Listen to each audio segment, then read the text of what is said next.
Hi, my name is Ashley Pokerbeck, and I will be doing the 4 different types of registers for the Introduction to Interpreting class. Thank you. Good evening, everyone, and welcome to today's discussion on the different compositional aspects of creating a painting. Today, we will focus on only 3 ways of improving the composition of a painting, and those will be subject, subject placement, and the balancing of negative and positive space. First, we will discuss subject. Subject is crucial in developing a painting. In choosing a subject, many factors such as lines, body, and good lighting are all important and greatly improve the composition of a painting. Next, let's discuss placement of the subject. Placement is just that. It is the place and where the subject is positioned on the canvas.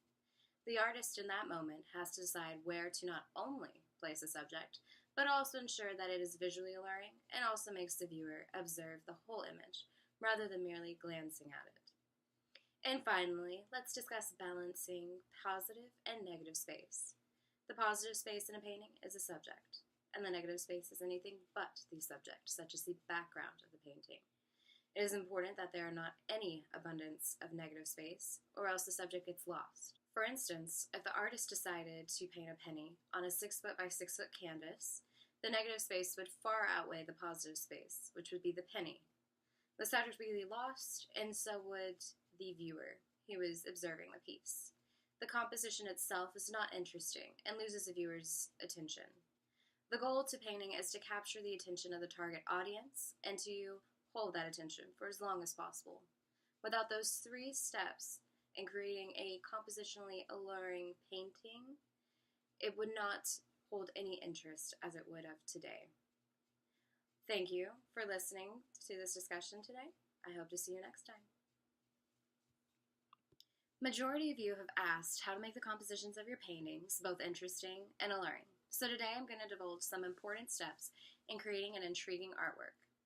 Subject, placement, and the balance of positive and negative space are just 3 of the many ways you can strive to have better compositions. Subject is the main focal point in all paintings. Without it, the artist has nothing to paint. Subject is the glue and the start to all paintings and should be treated with care. Now, when picking a subject, keep in mind what part of the subject you will allow to let go. This is a part of the subject that can be cropped off when placing it on the canvas. This is where placement comes into play. You want to make sure that when placing your subject onto the canvas, enough of the subject is shown and can be tweaked as needed. The artist doesn't want to have a girl holding an ice cream cone in her right hand to be placed on the far right of the canvas, only to have her ice cream cone not be viewable.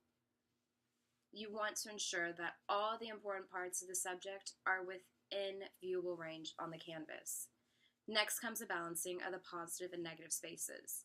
The artist wants to make sure that both the negative and positive space are well balanced, as not needed to distract the viewers from the subject, which is the focal point of the piece. Yes, the positive space is the subject, and the negative space is the background of the painting. Both can make or break a piece, so tread lightly in balancing your piece. Hopefully, I've answered your questions on how to improve the composition of your painting. Any questions? None? Great. Well, I will see you tomorrow. Have a great day. I know. Subject is key. Subject is what every painting must have. But it's so hard to choose a subject and figure out where it needs to lay on the canvas. Where do I even start? Technically, the teacher explained that we can use everyday objects as our subjects and just manipulate the angles in which we paint them so that the objects are askew and are visually appealing. I just don't know what a good object would be, because I don't want a cube-typed object displayed on a rectangular canvas that has too many sharp angles. Fluidity is something she also mentioned, to help the viewer's eyes continue to move along the canvas. So maybe some flowing lines of sorts? I don't know. But I'm definitely going to try and come up with some ideas by looking at nature, because nature typically isn't made up of harsh angles. You think it's a good idea? Go for it. Awesome. I'm going to try it out and I'll show you my results. Hey, what's up? Yeah, you working on the same project, huh? I personally like the challenge of it, and picking a subject and all. I went around town looking at things that captured my eye and took some pictures. Taking your own pictures is important. We ain't cheating and using someone else's work and calling it our own here. Yeah, you know what? Let's go on a hoblob adventure today. We can go looking around once we get there and see if we can find anything you're interested in. Sound like fun? Okay, I'll see you in about 10 minutes. Let me go grab my things.